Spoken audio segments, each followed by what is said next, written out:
Il était une fois une femme qui n'avait pas d'enfant. Elle est allée une fois à une bonne sorcière pour obtenir de l'aide. La femme a dit qu'elle rêvait d'un enfant. La sorcière lui a donné une graine et a ordonné de la planter dans un pot de fleurs.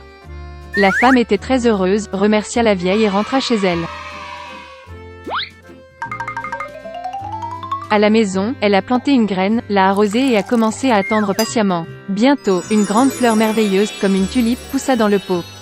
Quand ses pétales se sont ouverts, il y avait une petite fille à l'intérieur. Elle était très petite, pas plus d'1 pouce.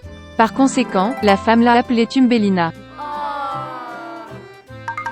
Une nuit, alors que Thumbelina dormait profondément, un énorme crapaud est monté sur la fenêtre de la maison, mouillé et laid.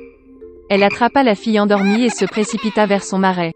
Le crapaud a décidé d'épouser son vilain fils avec la belle Thumbelina. Elle l'a planté au milieu de la rivière sur une large feuille de lys pour que la fille ne s'enfuit pas. Le matin, Thumbelina s'est réveillée et s'est rendue compte qu'elle n'était pas à la maison, mais qu'il y avait de l'eau autour d'elle. Quand la jeune fille réalisa quel terrible sort l'attendait, elle pleura amèrement. En ce moment, de petits poissons ont nagé. Ils se sont sentis désolés pour Thumbelina. Ils ont rongé la tige du lit, et la feuille a flotté en aval avec la fille. Un gros coléoptère est passé. Voyant une belle fille, il l'attrapa et la porta jusqu'à un arbre, où il la présenta à ses amis. Ils enviaient tous sa beauté, mais disaient que Thumbelina était très moche et ne pouvait pas être en leur compagnie. Sous la pression d'amis, le scarabée a également décidé qu'elle était laide, a laissé la fille au sol et a dit au revoir. Tout l'été, Thumbelina a vécu seule dans la forêt. Elle a tissé un berceau pour elle-même avec de l'herbe et des feuilles. Elle mangeait du pollen et de la rosée, se prélassait au soleil par temps clair et se cachait de la pluie sous une grande feuille de bardane. Mais bientôt des pluies froides et des vents sont arrivés. Thumbelina n'avait pas de tenue d'hiver et elle a commencé à geler.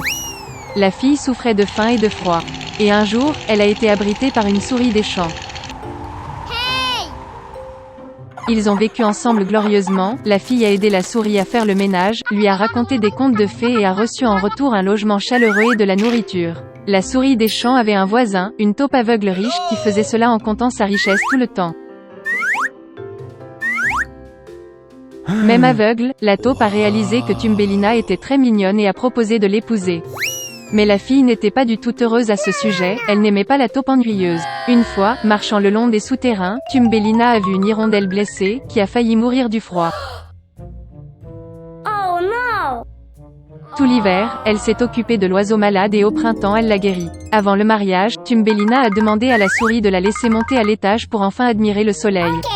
Lorsqu'elle est sortie du trou de la souris, elle a vu une hirondelle qu'elle a guérie. Thumbelina s'est plaint à l'oiseau qu'elle était forcée d'épouser un méchant taupe et de vivre avec lui profondément sous terre. L'hirondelle a invité la fille à s'envoler avec elle vers des terres chaudes, et elle a accepté.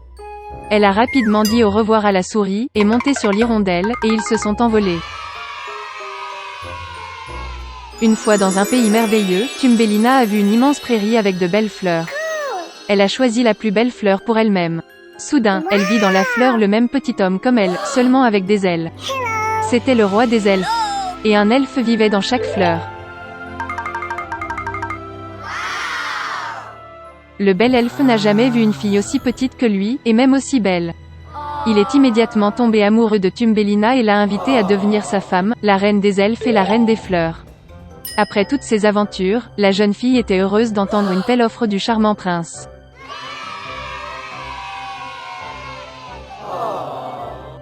Elle a accepté avec joie.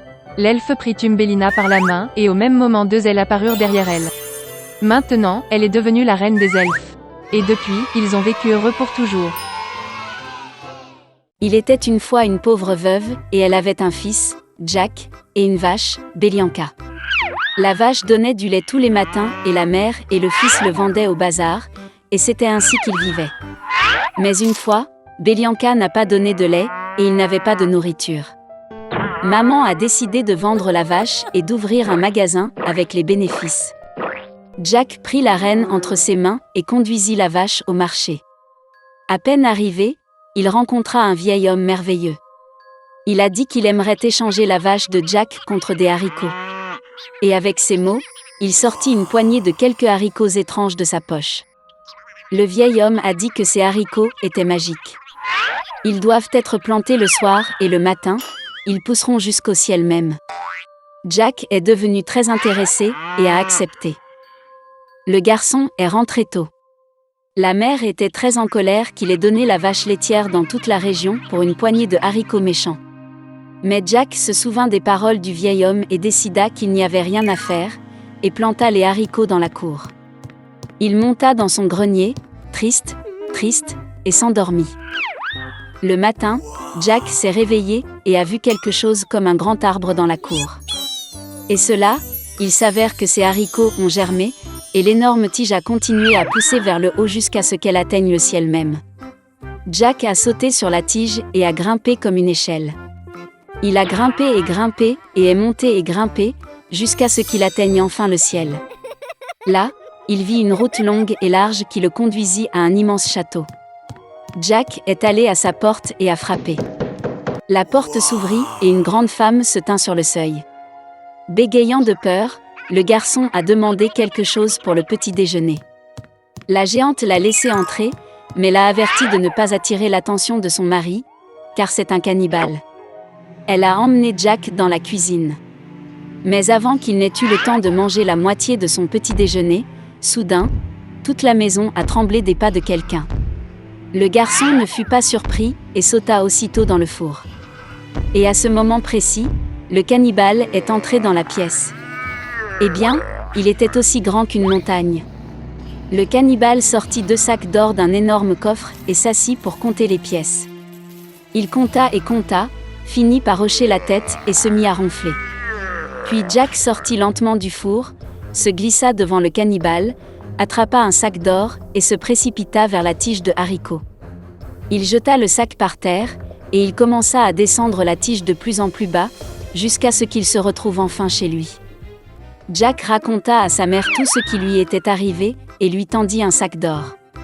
Ils ont commencé à vivre de l'argent qui était dans le sac. Mais finalement le sac était vide, et Jack a décidé de tenter sa chance une fois de plus au sommet de la tige de haricots. Un beau matin, il se leva tôt et grimpa sur un haricot.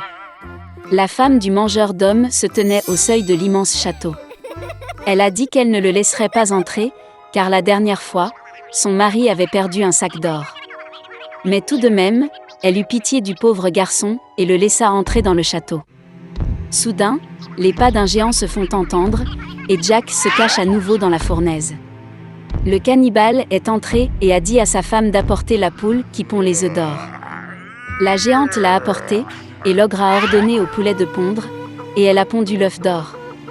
Le géant heureux commença à hocher la tête et à ronfler. Puis Jack sortit du four, attrapa le poulet doré, et se précipita vers le haricot. Le garçon est rentré chez lui. Il a montré à sa mère un poulet merveilleux, et ils ont commencé à vivre en vendant des œufs d'or. Mais bientôt il sembla à Jack que cela ne suffisait pas. Et il a de nouveau décidé de tenter sa chance au sommet de la tige de haricots. Cette fois, le garçon monta dans le château par la fenêtre. Il a sauté dans un chaudron de cuivre et s'est caché. Le cannibale et sa femme sont entrés dans la pièce. Le géant a senti le garçon, et ils se sont précipités pour le chercher dans le four. Mais il n'était pas là. Ils ont fouillé tous les coins et recoins, mais ils n'ont pas pensé à regarder dans le chaudron de cuivre. Désespéré de chercher, l'ogre a ordonné à sa femme d'apporter une harpe dorée et de la mettre sur la table. Le cannibale ronflait à ses beaux sons. Puis Jack sortit tranquillement du chaudron, attrapa la harpe dorée et se précipita vers la porte. Mais la harpe a joué fort et a réveillé le cannibale. Jack courut tête baissée, sautant sur une tige de haricots, et le géant à sa poursuite. Jack est descendu chez lui et a crié à sa mère de porter la hache. La mère est sortie en courant avec une hache à la main, le garçon a attrapé la hache et a commencé à hacher le haricot. L'ogre sentit la tige se balancer violemment et s'arrêta. Puis Jack a frappé à nouveau avec une hache et a coupé le haricot. Il a basculé et s'est effondré, et l'ogre est tombé au sol et s'est écrasé. Depuis ce jour, Jack et sa mère n'ont plus jamais connu la pauvreté. Mais le garçon était vraiment désolé qu'à cause de leur cupidité, ils aient presque payé de leur vie. Il a promis de ne plus jamais voler et de travailler dur pour le bien de la famille.